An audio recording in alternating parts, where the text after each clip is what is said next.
সকলোৰে নিৰ্বাচনত প্ৰতিদ্বন্দ্বিতা আগবঢ়োৱাৰ অধিকাৰ আছে। এই মৰ্মে আৰু বিশেষকৈ মোৰ উদ্দেশ্য আছিল নিৰ্বাচনত প্ৰতিদ্বন্দ্বিতা আগবঢ়োৱাৰ উদ্দেশ্য এটি যে আমাৰ ৰাণীপুখুৰী জিপি তথা ৰাণীপুখুৰী মণ্ডলৰ যিসমূহ জ্বলন্ত সমস্যা আছে এই সমস্যাসমূহ সমাধানৰ কাৰণে।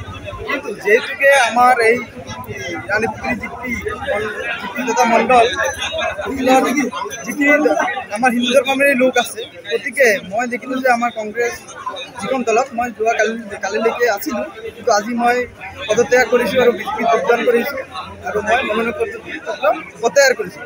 যিহেতুকে আমাৰ এই এলেকাসমূহ হিন্দু ধৰ্মাৱলম্বী লোক আৰু মই মুখ্যমন্ত্ৰী ডাঙৰীয়া আৰু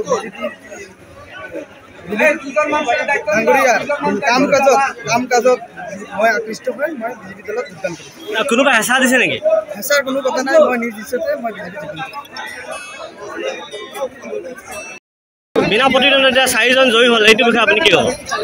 আপুনি ৰাণীপুখুৰী নহয়, গোটেই অসমতে ভাৰতীয় জনতা পাৰ্টিৰ যি জয় যাত্ৰা আৰম্ভ হৈছে, যেদিনাখনৰ পৰা 11 তাৰিখৰ পৰা নমিনেশ্যন দিছে, আপোনালোকে দেখি পাইছে যে বিনা প্ৰতিদ্বন্দ্বিতা লামডিং সমষ্টিৰ আমাৰ কাকি জিলা পৰিষদ জ্যোতি ভাগৱতী বিনা প্ৰতিদ্বন্দ্বিতা জয় হৈছে। আমাৰ প্ৰায় 13টা ৱাৰ্ড মেম্বাৰ বিনা প্ৰতিদ্বন্দ্বিতা জয় হৈছে।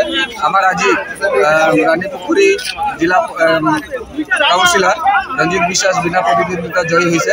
আপোনালোকে দেখিছে ভাৰতবৰ্ষ নহয়, অসমৰ যিমান এতিয়ালৈকে ইলেকশ্যন হ'ব সকলো আমাৰ ভাৰতীয় জনতা পাৰ্টিৰ জয় যাত্ৰা অব্যাহত আছে, থাকিব। তাৰ এটাই কাৰণ হৈছে আমাৰ নৰেন্দ্ৰ মোদী আৰু আমাৰ অসমৰ মুখ্যমন্ত্ৰী সন্মানীয় ডক্টৰ হেমন্ত বিশ্ব শৰ্মাৰ যাৰ যি বলিষ্ঠ নেতৃত্ব, সেই নেতৃত্বৰ প্ৰতি জনসাধাৰণক দিয়া প্ৰতিশ্ৰুতি আখৰে আখৰে পালন কৰাৰ আজি যি ফল, আজি আমি পঞ্চায়ত ইলেকশ্যনত আমি অনুভৱ কৰিব পাৰিছোঁ আৰু ৰাইজে ইয়াত আমাৰ বিপুলভাৱে আমাক সমৰ্থন কৰিছে। আজি আপোনালোকে নিজে দেখিছে, আজি নমিনেশ্যনৰ লাষ্ট উইথড্ৰৰ দিন, অলপ পিছতে আপোনালোকে আৰু তথ্য পাব। বহু সংখ্যক ৱাৰ্ড মেম্বাৰ আমাক বিনা প্ৰতিদ্বন্দ্বিতা জয় কৰিছে। আমি আগত দিনত আজি যে ৰাইজৰ যে স্বতঃস্ফূৰ্তভাৱে আমাক সমৰ্থন কৰিছে, এই অভ্যাসটো আমি ৰাখিম আৰু ৰাইজৰ লগত সদায় কাম কৰিম বুলি আজি আমি প্ৰতিশ্ৰুতি দিম।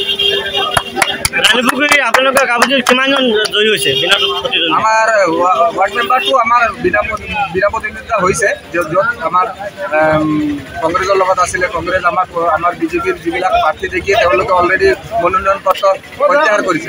আজি জিলা পৰিষদ আপোনালোকে দেখিছে কাটিৰ পৰাও জয়যুক্ত হৈছে লামডিং সমষ্টিত।